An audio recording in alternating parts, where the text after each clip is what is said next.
pessoal! Hoje a nossa aula vai ser sobre o desenvolvimento embrionário do sistema osteomuscular, do qual a gente vai ver um pouco como é que se desenvolve o nosso sistema esquelético axial, apendicular e os músculos associados. Bora lá comigo! Antes, vamos fazer aquela revisãozinha básica, né? Lembrando que o nosso sistema esquelético ele é formado por 206 ossos. Na constituição do nosso esqueleto, existem, então, ossos chatos, curtos, irregulares e longos.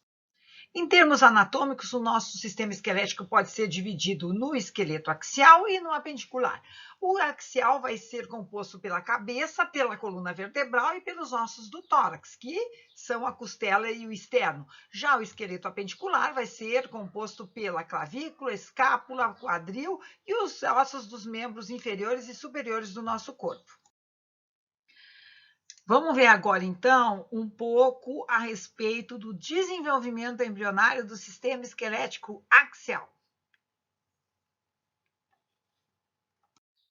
Para a gente falar um pouco do desenvolvimento dos nossos ossos, vale lembrar, então, o início lá do desenvolvimento embrionário, com a formação primeiro da linha primitiva, que logo em seguida vai dar origem, aí, como a gente está vendo nessa camadinha mais azul, as células que vão acabar se dobrando e vão formar, então, o tubo neural, que é induzido pela notocorda, não é?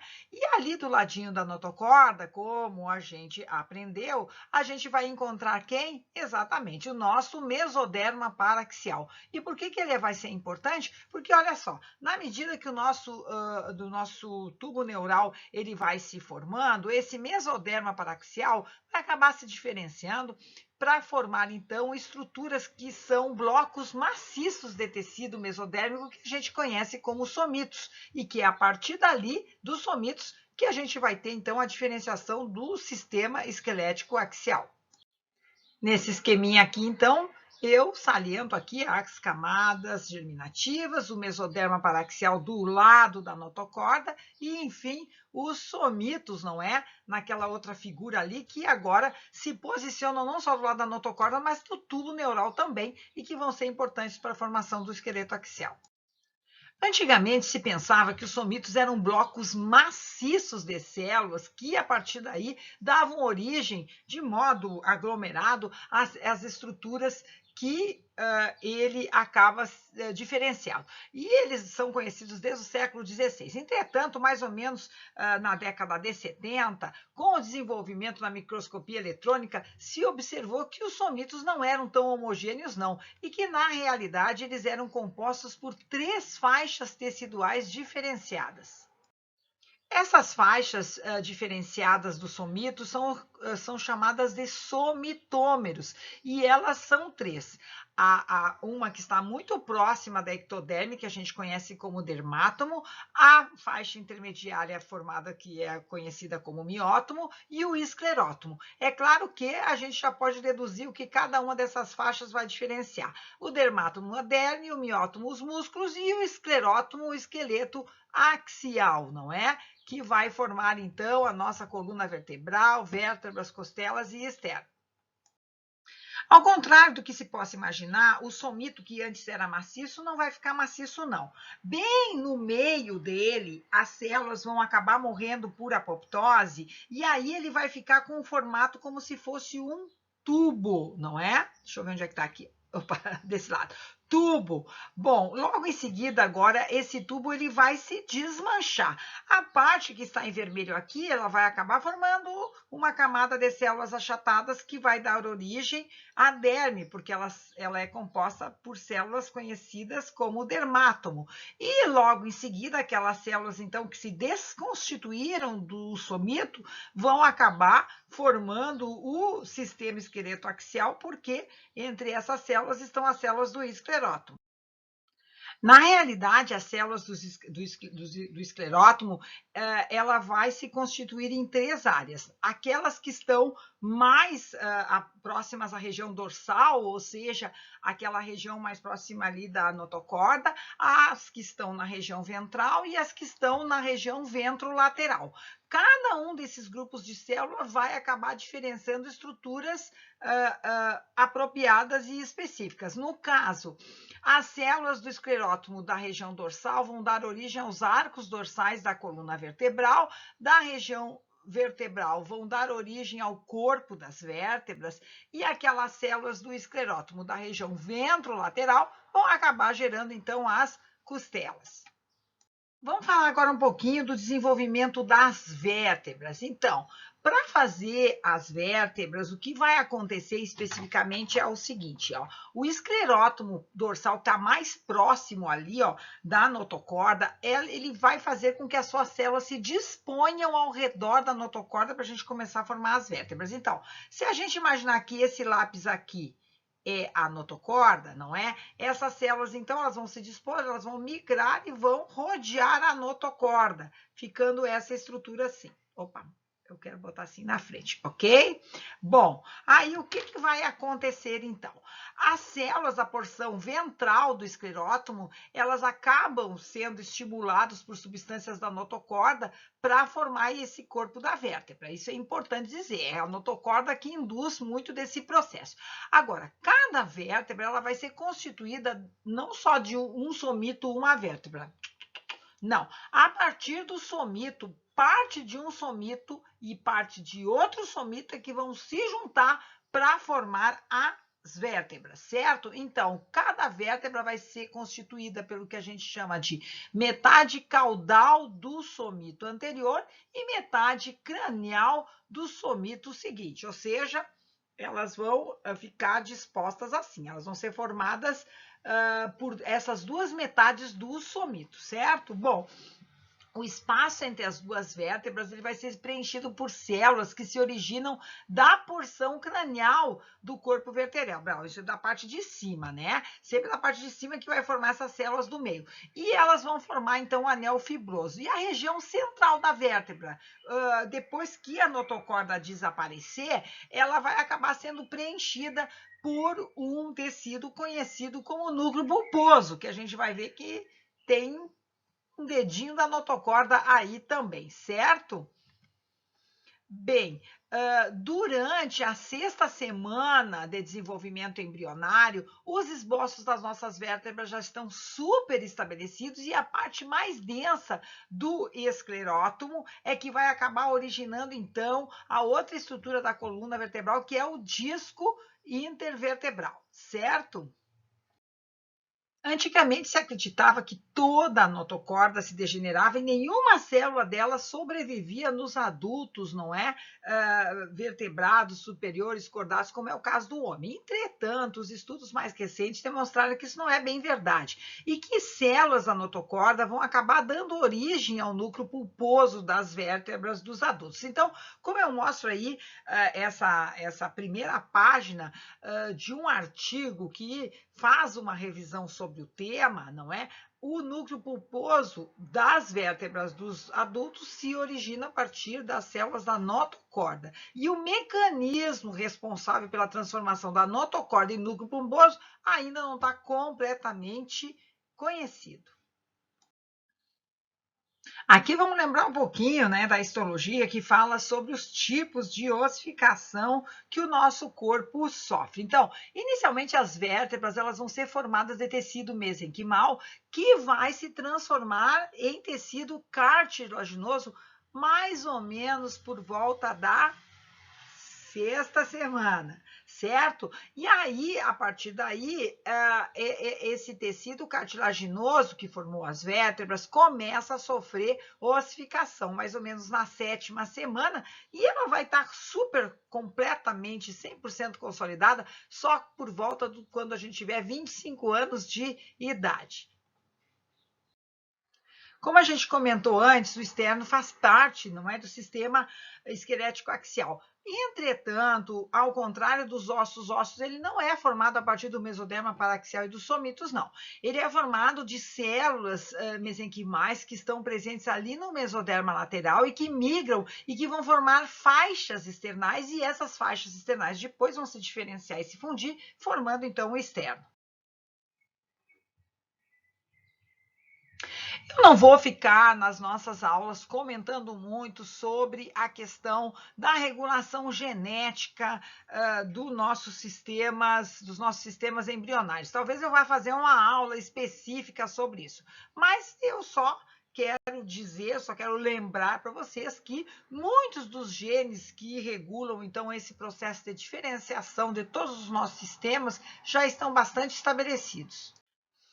Esse é o caso dos genes ROX, que vão determinar, então, o plano corporal e que são super conservados, não é? E possuem uma sequência de nucleotídeos conhecidas como Miobox, que foi inicialmente descoberta lá na Drosófila. E aí, eles vão ser muito responsáveis pela diferenciação, então, da coluna vertebral e também das costelas. Aqui eu mostro rapidinho para vocês os principais genes ROX associados com cada uma das partes da costela, o 5, o 6, o 9, o 10, o 11. E em relação ao mecanismo genético da indução da formação das vértebras, eu saliento que a diferenciação delas vai ser mediada, então, pela liberação, né, de um produto do gene SHH, que é liberado pela notocorda, e que aí induz a expressão dos genes PAX1 lá naquelas células do esclerótomo para formar o corpo da vértebra, certo? E a indução do teto do tubo neural também vai poder induzir a formação da parte dorsal da vértebra via a expressão de alguns genes, como é o caso do PAX9 e de outros genes ROX e MSXY. Como nem tudo são flores, como eu gosto de dizer, vamos falar um pouquinho sobre malformações associadas ao sistema esquelético axial. Existem vários tipos de malformações associadas ao sistema esquelético axial que a gente pode identificar, como é o caso das deformidades congênitas da coluna vertebral, ou a escoliose congênita, que é um tipo de escoliose decorrente do desenvolvimento anormal de uma ou mais vértebras da coluna da criança. E assim, esse tipo de malformação ele vai estar presente sempre desde o momento que a criança nasce, né, e ainda está lá dentro do útero, ou mesmo está lá dentro do útero. Eu também posso ter malformações associadas ao desenvolvimento do externo, como é o caso dessas malformações que eu estou mostrando aqui. Uma delas conhecida como tórax escavato ou pectus escavato, que é uma deformidade na parede torácica anterior, no qual o externo e a caixa torácica crescem aí de modo anormal. Ou eu também tenho o tórax carinado, que é uma deformidade constituída pela proeminência do externo, ou seja, ele cresce mais e aí o tórax ele fica assim em forma de peito de pombo congênito. Ele é bem mais comum em homens do que em mulheres e às vezes não é tão, digamos assim, saliente como esse quadro que eu mostrei aqui. Em aulas anteriores, eu comentei com vocês que muitos dos genes do nosso desenvolvimento são evolutivamente conservados. E aí podem acontecer alterações que acabem fazendo com que haja alterações na expressão dos nossos genes e a gente acaba, então, apresentando estruturas que não são próprias da nossa espécie. Esse é o caso da cauda vestigial, que acontece quando a parte mais anterior da coluna vertebral, aquelas vértebras que elas deveriam ser degeneradas, elas acabam por algum motivo não degenerando, e aí nesse caso, ó, tá aí o bebê nascendo com uma espécie de rabinho, né, de cauda, que isso também então pode permanecer até a fase adulta.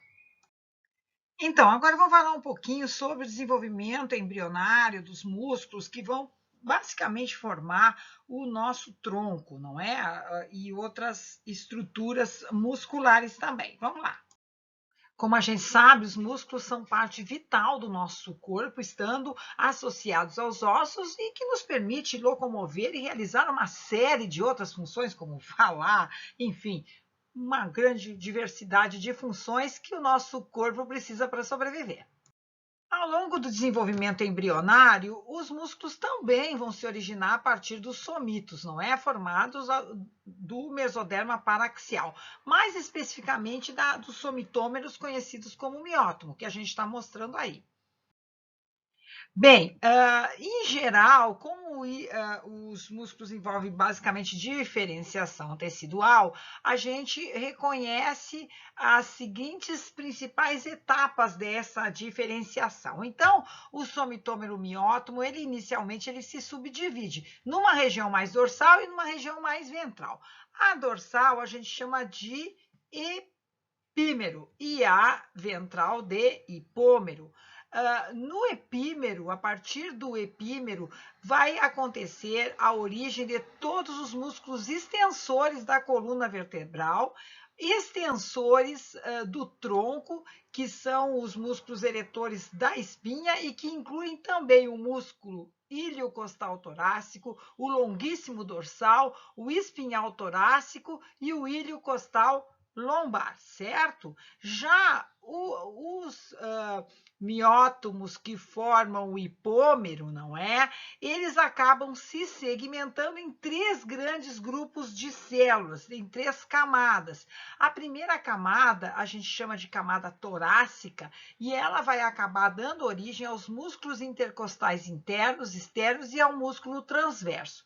Já a camada abdominal vai dar origem aos músculos oblíquo externo, interno e ao músculo transverso. E ocorrendo uma migração de células para a região ventral do nosso embrião, vai acabar então se diferenciando a partir dessas células do hipômero, músculos como escaleno, genioídeo, musculatura inferoídea, abdominal também, como o músculo reto e o próprio músculo abdominal. Uma das malformações musculares mais importantes na embriogênese é a chamada síndrome Prader-Willi ou síndrome do ventre de ameixa. Ela é uma doença super rara, ela atinge cerca de um indivíduo a cada 40 mil nascimentos e 97% das crianças afetadas são do sexo masculino. E ela vai se caracterizar por uma tríade de sintomas que afeta o sistema urinário e também que faz com que haja ausência dos músculos abdominais que fazem parte do abdômen. Isso faz então que esse abdômen fique extremamente distendido e com a pele muitas vezes enrugada. Vamos dar uma olhada nesse videozinho aqui de uma criança com essa síndrome.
Pois é, né, pessoal? Bastante complicado e chato esse negócio de tratar doenças e alterações associadas à genética, à interação gene-ambiente, que muitas vezes a gente até desconhece. Mas, enfim, essa é a nossa história e a gente tem que remar muito e trabalhar muito, estudar muito para poder descobrir, prevenir, tratar ou mesmo minimizar esses problemas de malformações. Agora, então, eu vou passar a falar sobre o desenvolvimento do nosso sistema esquelético apendicular. Como a gente comentou anteriormente, o sistema esquelético apendicular ele vai ser formado pelos membros, pelos ossos membros inferiores e superiores e também pela clavícula, escápula e quadril. Aqui eu vou centrar mais a atenção nesse vídeo no desenvolvimento dos nossos membros inferiores e superiores.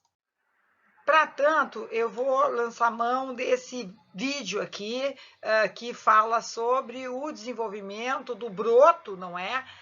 Que inicia aqui o desenvolvimento dos braços e que vai se alongar. Então, quando chega mais ou menos no final da 4ª semana de desenvolvimento embrionário, os brotos dos membros começam a aparecer no embrião e eles ainda são pequenas excrescências que começam agora na parede ventrolateral e depois eles começam então a crescer, porque eles possuem uma região central de origem mesodérmica, que vai derivar do mesoderma lateral e que será responsável pela formação dos ossos e do tecido conjuntivo do membro.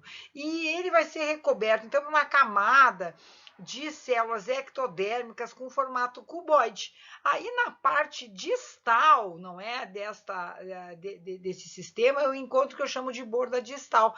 E ali, esse ectoderma, ele vai formar uma crista ectodérmica apical que vai agir sobre as células mesenquimais vizinhas e vai fazer com que elas agora comecem a proliferar rapidamente. Então, a gente chama isso de zona de progresso. Aí, na medida que o membro vai crescendo, as células começam a se diferenciar em cartilagem e músculo que vão formar os membros, tá? E aí, no embrião de 6 semanas de desenvolvimento, a parte terminal dos brotos começa a se tornar mais achatada para formar, então, as mãos e depois as plantas dos pés, certo? Os dedos das mãos e dos pés, eles vão ser formados pela indução da morte celular programada, apoptose das linhagens interdigitais, como eu comentei numa das primeiras aulas que a gente teve, não é?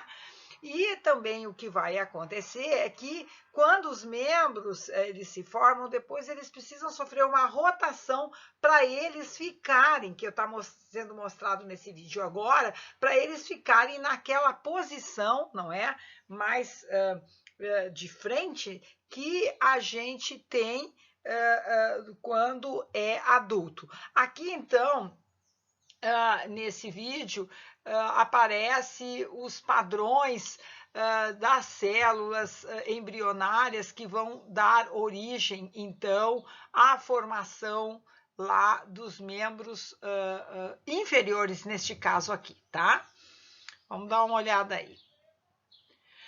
É importante também comentar que a diferenciação dos membros ela é bastante similar, com uma exceção. Os membros superiores, que vão formar os braços e as mãos, eles são 2 dias mais velozes no seu desenvolvimento em relação aos membros inferiores, certo? Aqui eu já estou aí, ó, na 7ª semana, não é? E aí mostra, então, a rotação dos nossos membros para que eles fiquem, então, naquela posição que é característica anatomicamente da nossa espécie. Bom, como eu já comentei em aulas anteriores, existe uma grande quantidade de malformações embrionárias associadas ao desenvolvimento dos membros inferiores e superiores. Mas uma dessas que eu ainda não falei é a síndrome do pé torto congênito. Ela é uma deformidade complexa que vai envolver malformações nas articulações do tornozelo subtalar e mesotársica e nos músculos, tendões e vasos sanguíneos dessas estruturas. A sua etiologia, ou seja, a sua causa, ela não é completamente esclarecida. A gente só sabe que o pé geralmente ele é pequeno e está posicionado para dentro, que a gente chama isso de posição equinovarosupinado. Bem, por que eu estou chamando a atenção dessa malformação? Porque ela é uma deformidade basicamente muito comum, ela ocorre em 1 a cada 1000 nascidos vivos, ela é 2 vezes mais comum nos homens do que as mulheres, e é importante saber que com técnicas cirúrgicas e com fisioterapia a gente consegue, então, digamos assim, ó, melhorar a condição das pessoas afetadas e corrigir, então, essa malformação. E, no caso, o SUS paga esse tipo de cirurgia. Isso é importante também falar para vocês. Então, tá, pessoal, hora de tirar meu óculos, hora de descansar, hora de dar uma caminhada, fazer qualquer coisa para desopilar a cabeça. Terminamos de ver, de uma maneira muito geral, a parte de desenvolvimento embrionário do sistema apendicular, axial e dos músculos associados. Na próxima aula, a gente vai falar sobre o desenvolvimento da cabeça e pescoço junto com o sistema nervoso, porque senão fica uma meleca se a gente separa essa parte tão complexa que é a cabeça e pescoço. De qualquer modo, vamos seguir adiante e até a próxima. Beijo!